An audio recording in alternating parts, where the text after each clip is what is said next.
हमारे चैनल पर आप सबको खुशामदीद। अगर आपने अभी तक हमारे चैनल को सब्सक्राइब नहीं किया तो जल्दी से कर लीजिए और बेल आइकन बटन को प्रेस कर दीजिए। कोई भी जानबूझकर अंधे कुएं में छलांग नहीं लगाता। ये बस इंसान का नफ्स है जो उसे कुछ देर के लिए भटका देता है और फिर वो नासमझी की कैफियत में इतना दूर तक निकल जाता है कि वापसी की राह हर बंद हो जाती है। इंसान इस अंधे कुएं का मकीन होकर ही रह जाता है। चाहते ना चाहते हुए भी वहां से गुजारा करना पड़ता है।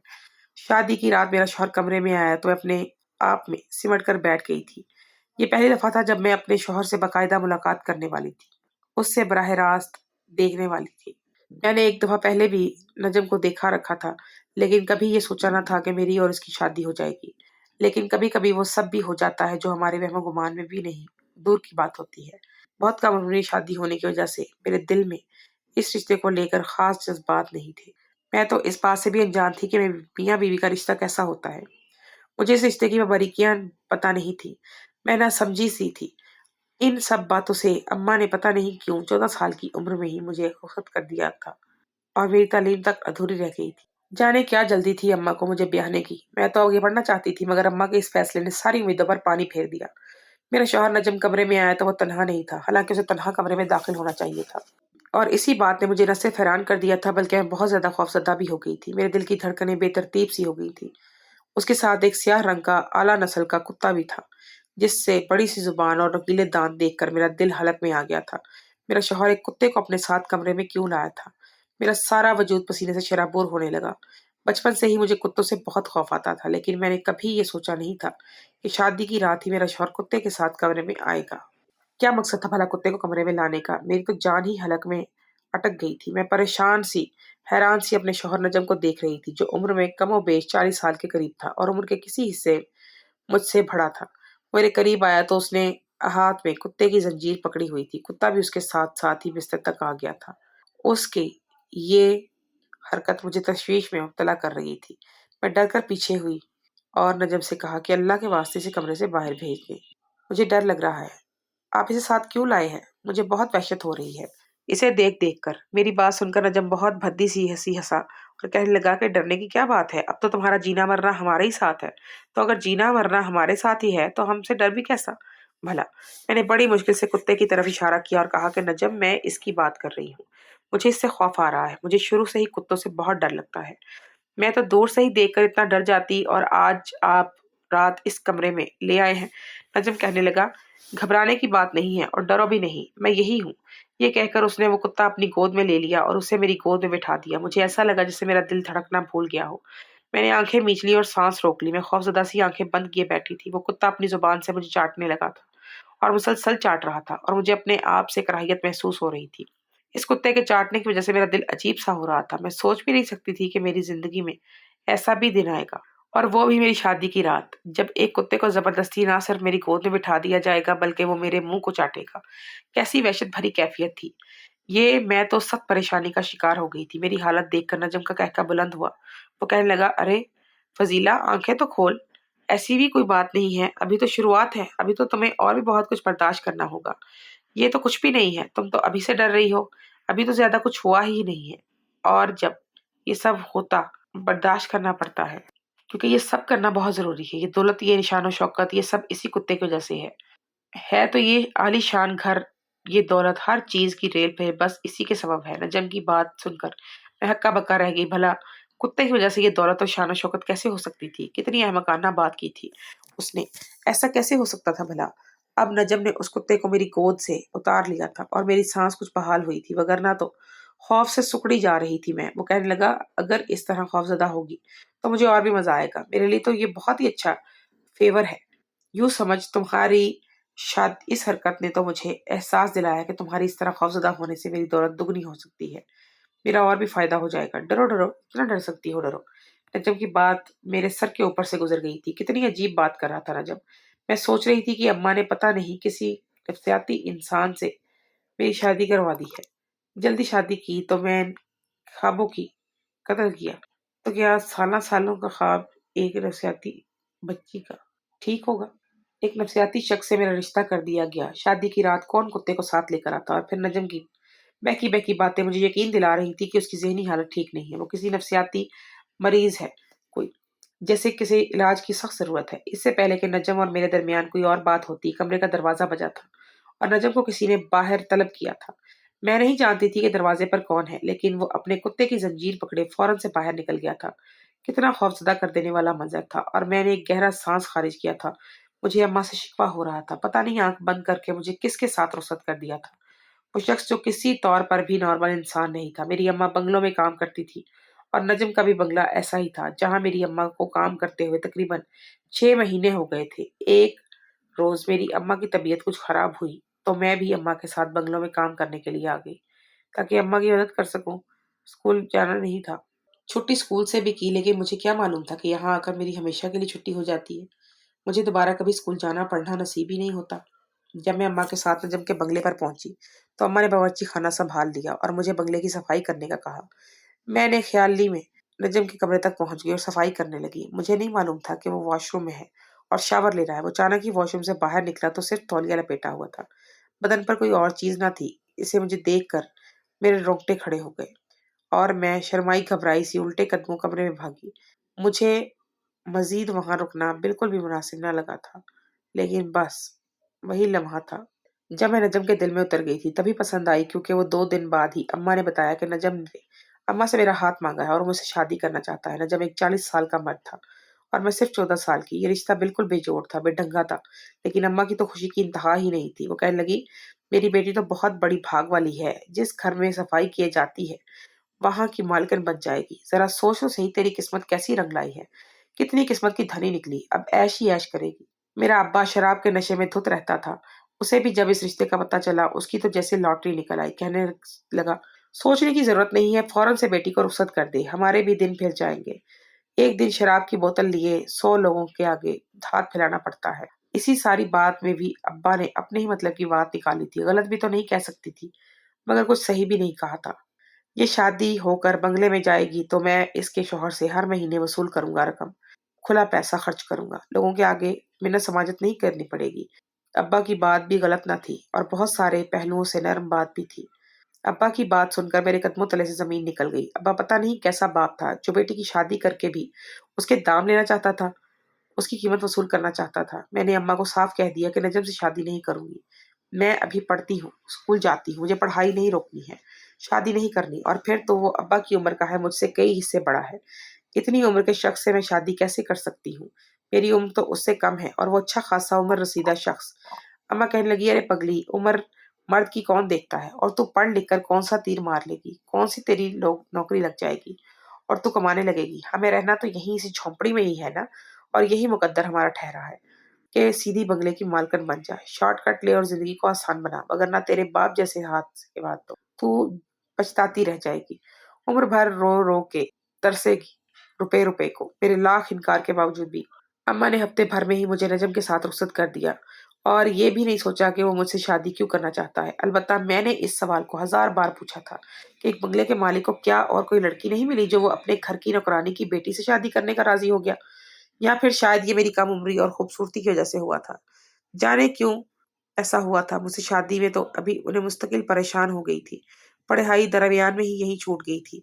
जो भी था, मैं दुल्हन बनकर नजम के बंगले में पहुंच गई थी और मुझे मालकिन का रुतबा भी मिल गया था। मेरे माँ बाप के लिए इससे ज्यादा और खुशी की बात क्या हो सकती थी। लेकिन जिस तरह नजम अपने साथ कुत्ते को लेकर आया था, मेरा दम निकलने लगा था। मैं बिस्तर पर बैठी नजम का इंतजार कर रही थी कि न जाने वो कहाँ चला गया था। लौट कर ही नहीं आ रहा था और मुझे नींद लग गई थी। सो मेरी आंख खुली तो नजम तब भी नहीं घर आया था। अलबत्ता मेरी अम्मा सफाई के लिए आ चुकी थी। मैंने अम्मा को बताया कि रात किस तरह नजम को लेकर आई थी मैं कमरे में, और किस तरह की अजीब वाहियात हरकतें कुत्ते के साथ करवाई उसने।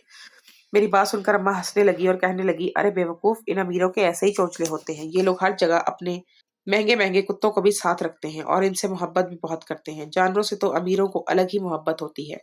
अगर तुझे शौहर का दिल जीतना है तो इन कुत्तों के साथ दोस्ती करना होगी। डरना छोड़ दे अब, क्योंकि अब जो तेरे शौहर की खुशी वही तेरी खुशी, और उसकी खुशी इसी कुत्ते में है। अम्मा अपने कामों में लग गई थी और मैं अपने कमरे में आकर बैठ गई थी। कुछ ही देर गुजरी थी कि जब लौट आया और आकर मुझसे माफी मांगने लगा। उसका कोई दोस्त आ गया था, कुछ इमरजेंसी होने की वजह से उसे जाना पड़ा था। वो बहुत शर्मिंदा नजर आ रहा था, माजरत कर रहा था। मैंने उससे कोई बात न की। अलबत्ता मुझे इस बात का सुकून था कि इस वक्त उसके साथ वो कुत्ता मौजूद नहीं था, लेकिन उसके थोड़े से हटने पर ही मुलाजिम कुत्ते की जंजीर पकड़े कमरे में आया और उसे देखकर नजम का चेहरा खिल उठा। वो कहने लगा, डोडो यहाँ आओ, ये देखो आज से ये तुम्हारी मालकिन है। आओ आओ देखो, ये तुम्हारा ख्याल रखेगी और तुम भी इससे मोहब्बत करना। मैंने अजीब सी नजरों से उस कुत्ते और नजम को देखा। दोनों ही बड़े अजीब से लग रहे थे। समझ नहीं आ रहा था कि आखिर एक कुत्ते को इस तरह बार बार अपने कमरे में लाने की क्या जरूरत है। मैंने कभी ना अमीरों के घर में कदम रखा था, ना ही इनके चौंचले देखे थे। शायद अम्मा ठीक ही कह रही थी कि ये अमीर इंसानों से कहीं ज्यादा कुत्तों से लगाव रखते हैं। कितने अजीब शौक पाल रखे थे नजम ने। नजम कहने लगा कि हम दोनों घूमने के लिए जा रहे हैं। मैंने टिकट बुक करवा लिए हैं। हमें दोपहर को ही निकलना है। तुम तैयारी कर लो। ये सुनकर मैं परेशान हो गई क्योंकि मेरा और नजम का रिश्ता रात में ही जुड़ा था और मैं उसे ज्यादा जानती तक नहीं थी। हमारे दरमियान कोई इज़्दवाजी ताल्लुक भी कायम नहीं हुआ था। फिर इस तरह इसके साथ किसी दूसरी जगह जाना मेरे लिए काफी मुश्किल था। मैं कैसे इस शख्स पर एतबार कर सकती थी, मगर वो मेरा शौहर था। मैं इनकार भी नहीं कर सकती थी। मैंने अपना सामान बांध लिया और नजम के साथ सफर के लिए निकल पड़ी। लेकिन गुस्सा तो मुझे उस वक्त आया जब गाड़ी की पिछली सीट पर नजम के कुत्ते को भी बिठा दिया। वो कुत्ता जिसे वो डोडो कह रहा था, ऐसा लग रहा था जैसे उसके बगैर हमारा एक पल भी नहीं गुजरेगा। मुझे लगा मुझसे नहीं, इस कुत्ते से ज्यादा गहरी निस्बत है नजम को। कई घंटों की ड्राइव के बाद हम शहर से बाहर एक फार्म हाउस पर पहुंच गए थे। नजम कहने लगा, अब हम कुछ दिन यहीं गुजारेंगे। ये फार्म हाउस काफी बड़ा और आलीशान था। हम अंदर पहुंचे तो नजम ने अलमारी खोली। इसमें पहले ही अंदर एक ड्रेस मौजूद था। वो निकाल कर मेरी तरफ बढ़ाया।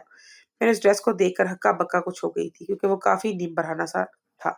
नजम कहने लगा, जाओ इसे पहन कर आओ। मैंने इनकार में सर हिलाया तो वो कहने लगा, अरे ये बेवकूफ हो तुम। अभी हमारी शादी हुई है। हम यहाँ हनीमून के लिए आए हैं। तुम्हें ये सब पहनना होगा। यही मेरी खुशी है और मेरी खुशी इसी में है कि तुम इस लिबास को मेरे लिए ज़ेबतन कर लो। और तुम्हारी माँ ने तुम्हें बताया नहीं कि तुम्हें मेरी खुशी का ख्याल रखना होगा। मैंने खामोशी से सर झुका लिया तो नजम ने जबरदस्ती वो लिबास मेरे हाथ में पकड़ाया और कहने लगा, जाओ तब्दील करके आओ, नहीं तो मुझे खुद तब्दील करवाना होगा। इसकी धमकी कारआमद साबित हुई थी और मैं खुद ही जाकर वो लिबास पहन कर आ गई थी। और जब कमरे में वापस आई तो मुझे शर्मिंदगी महसूस होने लगी क्योंकि मेरा शौहर अकेले नहीं था बल्कि डोडो भी उसके साथ बैठा था और बहुत ही अजीब तरह से मुझे देख रहा था। मैं नजरें झुका गई और खुद को छुपाने लगी। नजर मुझे देखकर मुस्कुराया और डोडो को कहने लगा, जाओ पहले तुम मालकिन को प्यार करो। ये सुनकर मैं घबरा कर 2 कदम पीछे हटी। लेकिन डोडो दौड़ता हुआ मेरे ऊपर आ गया और मुझ पर चढ़कर मेरे गालों को चाटने लगा। मेरा सांस तो पूरी तरह से ही अटक गया था और उसकी जुबान और लुआब मुझे घिन दिलाने लगे। मुझे शदीद कराहियत होने लगी। मैंने खौफजदा होकर दूर दूर उसको रखना चाहा और जोर जोर से रोना शुरू कर दिया। मुझे इस तरह रोता देखकर नजम के कहके सारे कमरे में गूंजने लगे। वो जाहिलाना हंसी लिए मेरे मजे से बैठा था। काफी देर इसी तरह प्यार करने के बाद डोडो पीछे हटा और नजम मेरे करीब चला आया। उसने मेरे हुलिये को दुरुस्त किया और कहने लगा कि ये जरा सा प्यार क्या किया कर लिया तुमने डोडो ने। तुम्हारी तो हालत ही खराब हो गई है। अभी तो तुम्हें और भी बहुत कुछ बर्दाश्त करना होगा। थोड़ी हिम्मत रखो, परेशान मत हो। नजम ने मुझे पानी का गिलास भरकर पिलाया। मेरी सांस कुछ बहाल हुई तो वो कहने लगा, देखो डोडो तुम्हें प्यार किया ना उसने, लेकिन कुछ तुम्हें भी तो नहीं हुआ ना। बस इसी तरह तुम्हें उसे प्यार करने देना चाहिए। कुछ नहीं कहना, बस चुपचाप बर्दाश्त करो। मैंने ना समझी से नजम की तरफ देखा तो उसने कमरे का दरवाजा खोला और अंदर एक आदमी चला आया और जिसे देखकर मेरी सांस रुक गई क्योंकि मेरा लिबास वही नीम बरहाना सा था। मुझे समझ नहीं आ रहा था कि मैं कैसे खुद को इस आदमी की नजरों से छुपाऊं। मेरा दिल चाह रहा था कि जमीन फटे और मैं उसमें समा जाऊं। वो आदमी मेरे करीब आया, मुझे देखकर मुस्कुराया और नजम से कहने लगा, इस दफा तो आपने बहुत ही कम उम्र और जवान लड़की ढूंढी है। काम करने में बड़ा मजा आएगा, आमदन भी अच्छी होगी। मैं अपना सर झुकाकर बैठी हुई थी और अपनी आंखें बंद करके ये तसव्वुर कर रही थी जैसे मैं इस आदमी की नजरों से गायब हो चुकी हूँ। दर हकीकत में ऐसा एक कबूतर बन चुकी थी जिसने बिल्ली को देखकर आंखें मूंद ली थी। इस आदमी ने मेरी थोड़ी पकड़कर जरा सी ऊपर की और कहने लगा, तुम खूबसूरत तो बहुत हो। थोड़ी सी मेहनत करोगी तो बड़ा पैसा कमा लोगी और हमारी भी चांदी हो जाएगी, दोनों के मजे हो जाएंगे। मुझे उसकी कोई बात समझ में नहीं आई थी, लेकिन शर्म से मेरा चेहरा सुर्ख पड़ गया था। वो अपने साथ एक बैग लेकर आया था। उसे जैसे ही वो बैग खोला तो अंदर से एक बड़ा सा कैमरा बरामद हुआ। वो कैमरा लेकर मेरे सामने खड़ा हो गया और नजर से कहने लगा कि डोडो को समझा कर भेज दो। मैं अब तक समझ नहीं पाई थी कि यह सब क्या हो रहा है। कुछ ही देर गुजरी के नजम ने न जाने डोडो को क्या समझा कर लाना था कि वो मेरे ऊपर चढ़ गया और बुरी तरह मुझे प्यार करने लगा। लेकिन जिस बात से मेरी जान निकली थी वो रिकॉर्डिंग थी जो वो आने वाला आदमी कर रहा था। उसका नाम खालिद था और वो नजम के कहने पर इस सारे मंजर की वीडियो रिकॉर्डिंग बना रहा था। ये सब देखकर मेरी जान हलक में आ गई थी। ये सब करके इन लोगों को क्या हासिल होने वाला था मैं नहीं जानती थी, लेकिन डोडो का ये रवैया पहले जैसा नहीं था। पहले वो बहुत मोहब्बत से मुझे चाट रहा था, लेकिन इस बार तो उसका अंदाज कुछ चारेहाना सा था। उसे देखते ही देखते मेरा वो नीम बरहना लिबास भी चाक कर दिया था। मैं पूरी तरह अपने काबू में उसने मुझे कर लिया था। मेरी चीखों से सारा घर गूंजने लगा था, लेकिन नजम मुझे समझा रहा था कि मुझे चीखना नहीं है, बिल्कुल मुस्कुराना है बल्कि। और ये मेरे लिए किसी तरह मुमकिन नहीं था। जब मैं इनकी मर्जी की रिकॉर्डिंग नहीं करवा पाई तो नजम ने रिकॉर्डिंग रुकवा दी और डोडो को बताया और मुझे एक जोरदार थप्पड़ दे मारा। कहने लगा, बेवकूफ लड़की, हमारा वक्त जाया ना करो, तुम्हें बस थोड़ा सा हंसना मुस्कुराना है और एंजॉय करना है। ये क्या है कि तुमने रोना पीटना डाल दिया है? यूँ समझ लो कि तुम डोडो के साथ नहीं बल्कि मेरे साथ हो और मैं हमारी सुहाग रात है। सोचो अगर हम दोनों साथ होते तो तुम किस तरह पेश आती? बिल्कुल डोडो के साथ भी तुम्हें ऐसे ही पेश आना है। वो तुम्हारे साथ वही सब कुछ करेगा जो शादी के बाद होता है। नजम ने मेरी उम्र को लिहाज में रह रखते हुए भी कुछ नरमी और कुछ गर्मी से समझाया। वो प्यार से कहने लगा, देखो फजीला, मैंने तुम्हारे ऊपर बहुत पैसा लगाया है। तुम्हारे माँ बाप को मैंने 2 लाख रुपए दिए हैं और फिर ही तुमसे शादी करके तुम्हें यहाँ लाया हूँ। अब तुम्हें हमारे साथ मिलकर काम करना होगा। इसी तरह रिकॉर्डिंग अच्छी बनेगी और तुम भी खूब पैसा कमाओगी। ऐश हो जाएगी तुम्हारी भी। मैंने रोते हुए नजम से कहा कि ये सब क्या है? ये पैसा कमाने का कौन सा तरीका है? मैं तो ये सोचकर ही शर्म से पानी पानी हो गई थी कि मेरे माँ बाप ने मेरे निकाह के बदले 2 लाख रुपए लिए हैं। यानी उन्होंने मेरी शादी नहीं की बल्कि मुझे फरोख्त किया था। और फिर नजम ने मुझे एक ऐसा राज बताया जिसे सुनकर मेरे रोंगटे खड़े हो गए। मुझे अपने कानों पर यकीन न आया। जो कुछ मैं दिन रही थी, क्या वाकई ऐसा ही हुआ था? नजम ने बताया कि वो गरीब लड़कियों से शादी करता है और उसे घर वालों को खूब पैसा देता है और फिर लड़कियों को यहाँ लाकर इनकी इसी तरह वीडियोस बनाता है। डोडो बहुत समझदार है, उसे मालूम है कि वीडियो में क्या कुछ रिकॉर्ड करवाना है, इसीलिए वो वही सब कुछ करता है जो हमें चाहिए होता है। और फिर ये वीडियोस करोड़ों रुपए में डार्क वेब पर फरोख्त की जाती हैं, जिनसे खूब कमाई होती है और इस कारोबार को चलाते हैं हम। नजम ने बताया कि वो अब तक तकरीबन 40 लड़कियों के साथ यही सब कुछ कर चुका है और इसी की बदौलत वो इतना अमीर हुआ है। मेरे माँ बाप को भी यही इसने 2 लाख रुपए इसीलिए अदा किए क्योंकि वो मेरी इस तरह वीडियो फरोख्त करके करोड़ों रुपए का माल लेगा और मुझे भी हिस्सा देगा। वो चाहता था कि मैं अपनी खुशी से इस काम के इसके साथ शेयर हो जाऊं और डोडो के साथ वीडियो बनवाऊं, लेकिन ये मेरे लिए मुमकिन नहीं था। एक कुत्ते के साथ जिनसी ताल्लुक कायम नहीं कर सकती थी और वो भी अपने शौहर के कहने पर। उसकी मौजूदगी में तो मुझे नजम से नफरत हो रही थी। वो कैसे इस तरह कुछ कर सकता था? मैं उसकी बीवी थी और उसे तो मेरी इज्जत का ख्याल रखना चाहिए था, लेकिन वो मुझे पैसा कमाने की गर्ज से यहाँ लाया था। इसलिए हमारे निकाह की भी कोई हैसियत नहीं रखी थी इसने। कैसा वाहियात शख्स था जिसको जरा शर्म हया न थी कि एक वहशी जानवर के सामने बीवी को बरहना डाल दिया था। किसी ना महरम शख्स के सामने बीवी को जलील और रुस्वा कर दिया था। घिन आ रही थी नजम से मुझे। नजम और उसके दोस्त खालिद ने मिलकर मुझे ब्लैकमेल किया और मजबूर किया कि मैं डोडो के साथ वीडियो बनवाऊं और बिलाखिर मुझे वही सब कुछ करना पड़ा जो वो दोनों चाहते थे, क्योंकि अगर मैं इनकी बात ना मानती तो शायद वो मेरे साथ उससे भी कहीं ज्यादा बुरा करते। वो दोनों अपनी मर्जी और अपने हिसाब से मेरी वीडियोस बना चुके थे। उनका काम पूरा हो गया था और मैं सोच रही थी कि एक शौहर होकर वो कैसे ऐसी घटिया हरकत कर सकता है, लेकिन शायद क़यामत करीब आ चुकी है और अब इस तरह के काम होना कोई बड़ी बात नहीं रही। ये सब होता है अब। नजम का दोस्त मेरी वीडियोस लेकर जा चुका था। डोडो को भी नजम ने एक नौकर के हवाले कर दिया था। मेरी हालत काफी खराब थी। मुझे लगा था कि बस ये आज ही का दिन था जो अजियतनाक था। अब आगे ऐसा कुछ नहीं होगा, लेकिन मैं गलत साबित हुई थी क्योंकि अगले दिन नजम का दोस्त फिर आया था और फिर इसी तरह की वीडियोस बनाने लगा था। अभी न जाने हमें कितने दिन और यहाँ रहना था और शायद रोजाना ही ये सब कुछ होना था। मेरी हालत तो बहुत ही बुरी हो चुकी थी। नजम को मुझ पर फिर भी जरा रहम नहीं आता था। उसका कहना था कि इसने मेरे बदले में बहुत पैसा दिया है मेरे माँ बाप को और वो पूरी तरह वसूली करके रहेगा चाहे कुछ भी हो जाए। लेकिन कहते हैं ना कि एक ना एक दिन जालिम की पकड़ जरूर होती है। मेरी दुआएं भी रंग ले आई थी। हमें यहाँ आए 5 दिन गुजरे थे। छठे दिन नजम का नौकर डोडो को लेकर हमारे कमरे में आया तो न जाने अचानक डोडो को क्या हुआ कि उसने भाग कर नजम को बुरी तरह काट दिया। वो उसके जिस्म पर जगह जगह काटता ही चला जा रहा था। नजम के नौकर ने बड़ी मुश्किल से डोडो को संभाला और उसे खींचता हुआ बाहर ले गया, लेकिन जब तक नजम की हालत काफी खराब हो गई थी उसी नौकर ने डॉक्टर को बुलवाया। लेकिन हम शहर से काफी दूर थे, इसलिए डॉक्टर का यहाँ जल्दी पहुंचना मुमकिन नहीं था। नजम के जिस्म से खून बहता चला जा रहा था। जिस्म की कई जगहों पर गोश्त के टुकड़े भी बाहर निकल गए थे। बहुत बुरी हालत थी। नजम की चीखों से सारा बंगला गूंज रहा था। मैं खुद खौफजदा होकर एक कोने में सिमट गई थी।